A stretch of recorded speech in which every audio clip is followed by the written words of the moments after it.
All right, let's dive in. We are tackling a super common clinical headache today. You get a lab report back, your patient's bilirubin is high, but they swear they feel perfectly fine. Now, this scenario can send you down a dozen different rabbit holes if you're not careful. So what we're going to do is build a really clear, systematic framework to handle it every single time. So this is the million-dollar question, right? And getting it right isn't just about being smart, it's about being a sharp, efficient clinician who saves your patient from a whole bunch of unnecessary and expensive tests. So, where do we even begin? We're going to walk through this together, step by step. First, we'll talk about the single most important lab test to order. Then we'll cover the basic clinical workup, learn how to spot the lab patterns, and then follow the two main diagnostic pathways that open up. By the end of this, you'll have a rock-solid framework you can use on the wards tomorrow. Okay, first things first. Before you even think about ordering an ultrasound or calling a consultant, you have to ask one simple question of the lab. Is this bilirubin conjugated or unconjugated? This is, without a doubt, the non-negotiable first move. This right here, this is the first major fork in our diagnostic road. Think of it like this. An unconjugated or indirect bilirubin points to problems happening before the bilirubin even gets to the liver, like red blood cells breaking down too fast. But a conjugated or direct bilirubin, that points to a problem in the liver itself or in the plumbing that drains it, like liver cell damage or a blocked bile duct. This one test literally spits our entire investigation in two.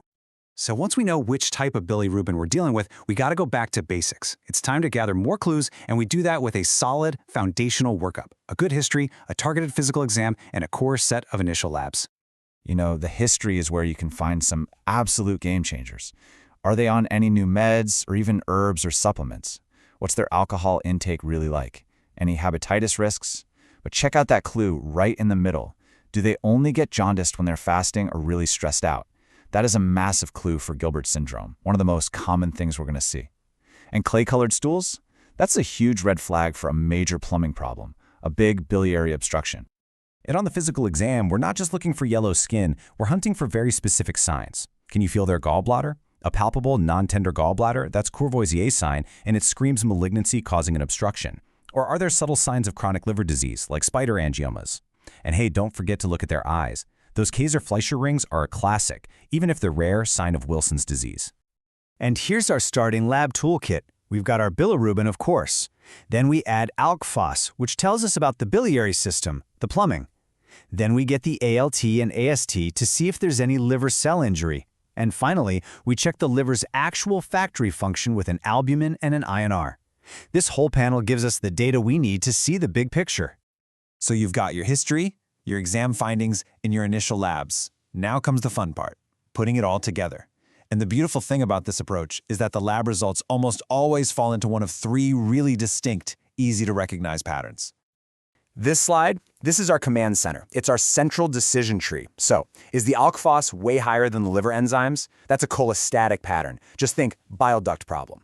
Are the liver enzymes, the ALT and AST, through the roof instead? That's a hepatocellular pattern. Think liver cell problem. Or, for our asymptomatic patient, is it just the bilirubin that's high and everything else is totally normal? That's our third pattern. Figuring out which bucket your patient falls into is the most critical step. It tells you exactly what to do next. So let's follow that first major path, the cholestatic pathway. This is for the patient whose labs are screaming bile duct problem with that super high alkaline phosphatase.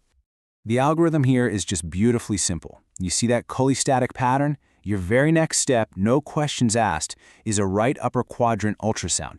It's safe, it's cheap, and it answers one single crucial question.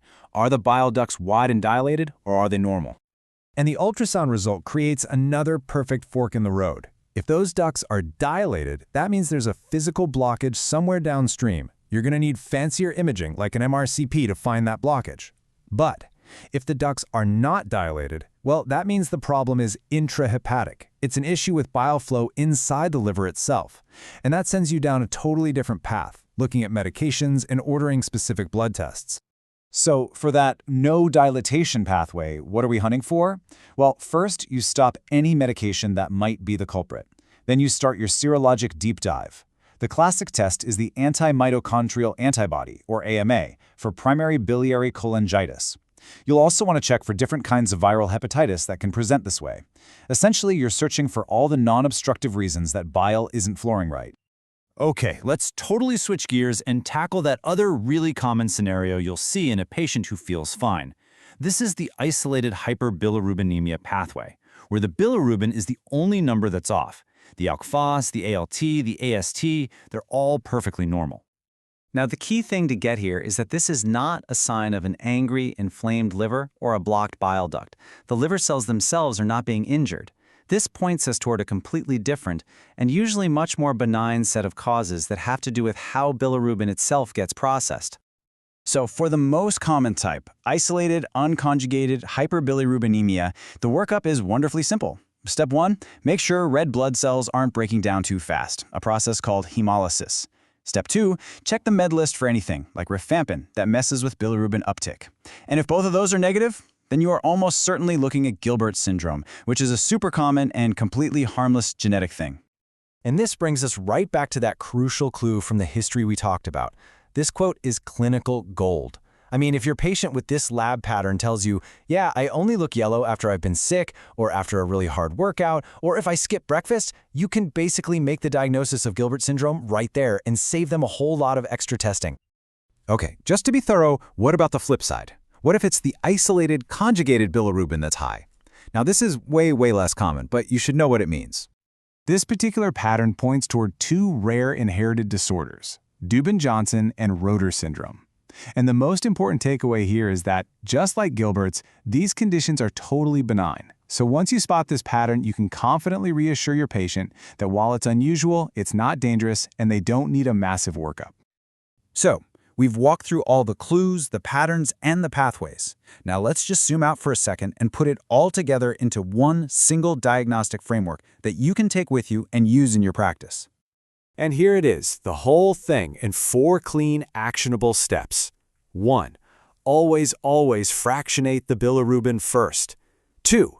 Gather your basic clues from the history, the physical, and that initial lab panel. 3. Use that data to put your patient into one of 3 buckets: cholestatic, hepatocellular, or isolated. And 4.